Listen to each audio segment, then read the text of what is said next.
զրուցակիցը քաղաքագետ վերլուծաբան Սուրեն Սուրենյանցն է։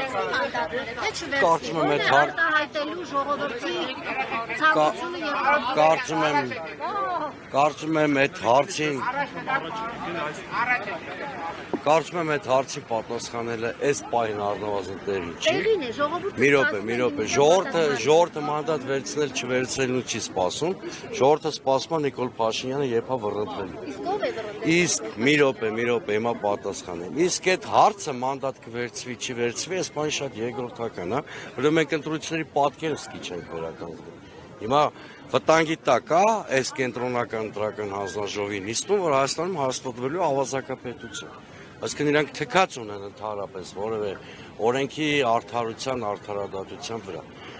Այո, որ կենտրոնական ընտրական հանձնաժողով որոշում կկայացնի։ Ձեր հարցը անշուշտ տեղին է եւ պատասխանը կտրվի։ Որ ճանապարհը շուտ մոտեցնելու է Նիկոլ Փաշինյանի արագ իշխանական զրկման, այն ճանապարհները արդյունավետ է։ Ես հիմա կարող եմ բոլոր ճանապարհները եւ պլյուսները նշել եւ մինուսները։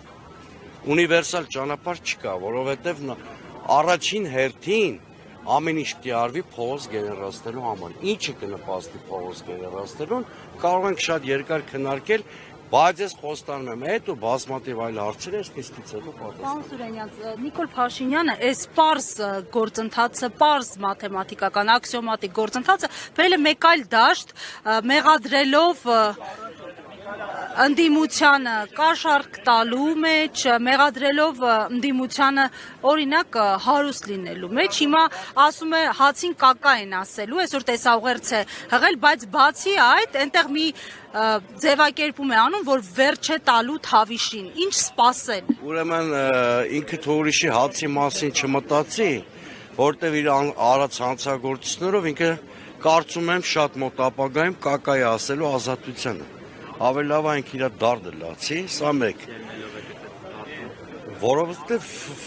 այդքան հանցագործությունը չի կարող անպատիժ մնալ, եւ ի վերջո, հիմա ասեմ ինչից եմ կարծում, իր մոտ մի կողմից վախերն են խոսում, մի կողմից ռեպրեսիվ վարքագիծ է, երկուսը իրար հետ միախառնված է, հաստատ համոզված են, որ չլներ ընդդիմության կոնսոլիդացված ակցիայի մասին լուրը, այսօր ինքը այդ լայվը կամ ուղերձը չեր անի։ Մյուս կողմից ինքը հասկանում է, որ ընտրությունները իշխանության ճգնաժամը չեն հաղթահարել եւ իր ամեն օրը իշխանության, ինչքան կտևի ես Նոստրադամուսը չեմ կարող ենթադրել, ուղեկցվելու է ռեպրեսիաներով, անկայուն վիճակով, տուրբուլենտությամբ, առաջի դեպքն է երևի համաշխարհային պատմության մեջ, որ որևէ ղեկավար վերընտրվելուց կամ ընտրվելուց հետո ոչ թե հանրային համերաշխության մասին է խոսում, այլ մարդ նստածներ։ Բայց մյուս կողմից առաջ է մղում սեփական օրակարգերը, տեղեկացանք, որ քարտուղար Արմեն Գրիգորյանը այսօր Դիլիջանում հանդիպել է Հիկմետ Հաջիևի հետ, խոսել խաղաղության այսպես կոչված պրոցեսի մասին, սրա հետ կապված ինչ դիտարկումներ ունեք։ Դա շատ բնական է, որ լոյալության դիմաց, այսինքն Ադրբեջանը, Թուրքիան, արևմտյան պետությունները ամեն ինչ արել են Նիկոլ Փաշինյանի կոմֆորտը ապահովելու համար, հիմա եկել է պարտքերը վերադարձնելու ժամանակը, դա ինձ չի զարմացնում, եւ պետք է այդ process-ը շատ արագ լինի։ Մյուս կողմից ադրբեջանցիների մոտ կա մտահոգություն, որտեղ Նիկոլ Փաշինյանը այս անգամ իշխանությունը պահպանել է խիստ խոցելի լեգիտիմությամբ եւ ի վերջո որևէ հաշվարկի պարագայում խորհրդանում չունի սահմանադրական մեծամասնություն պարտավորությունները կատարելու համար։ Երևի ըստ երևույթին վերջացնեմ ես մի նախադասը, ըստ երևույթին ադրբեջանցիները նաեւ իրենց մտահոգությունները փարատելու խնդիր ունեն։ Ինչ եք ակնկալում եւ ունեք սցենարներ մշակած, թե X պատասխանի դեպքում, X որոշման դեպքում ինչ քայլեր եք ձեռնարկելու, Y-ի դեպքում ինչ քայլեր։ Այո, սցենարներ տարբեր կան։ Ես որպես քաղաքացի կհեծ ակնկալում եմ ընդհանրապես օրինականության եւ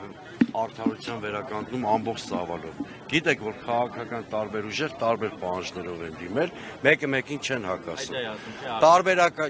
Տարբերակա եւ ուժեղ Հայաստանի հայցի բավարարումը եւ մեր հայցի բավարարումը, որտեղ այս նիստով չի վերջանալու։ Հետո դատական վիճարկումների փուլ է մտնելու։ Ակնհայտորեն դիմել են, որ վիճակեն ամբողջ ընդունեն։ Ես դրան էլ սկզբունքորեն դեմ չեմ։ Իսկ դուք ինչ եք պահանջում։ Մեր պահանջը երեկվա դատական նիստից է բխում, պիտի քննարկվի առնվազն 3 տեղամասերում ընտրողների իրավունքների վերականգնման հարցը։ Հիմա տեսեք, եթե օրինակ ձեր պահանջը բավարարվում է եւ վերակվյարկություն է հայտարարում, ինչ է։ Այդ շատ մասնակ արդարության շատ մասնակի բավարարում է դա, արդարության շատ մասնակի բավարարում է, որովհետեւ դրանով հարց չի լուծվում։ Ըստ էության շարունակելու ենք պայքարը օրինականության վերականգնման համար ամբողջական ծավալով։ Այսինքն եթե Բարգավաճ Հայաստանը անցնի 4 փոխշեմը հաղթարի, դա ձեզ համար կամավոր է կարող։ Ոչ, դա մեր համար բավարար չի, որովհետև դա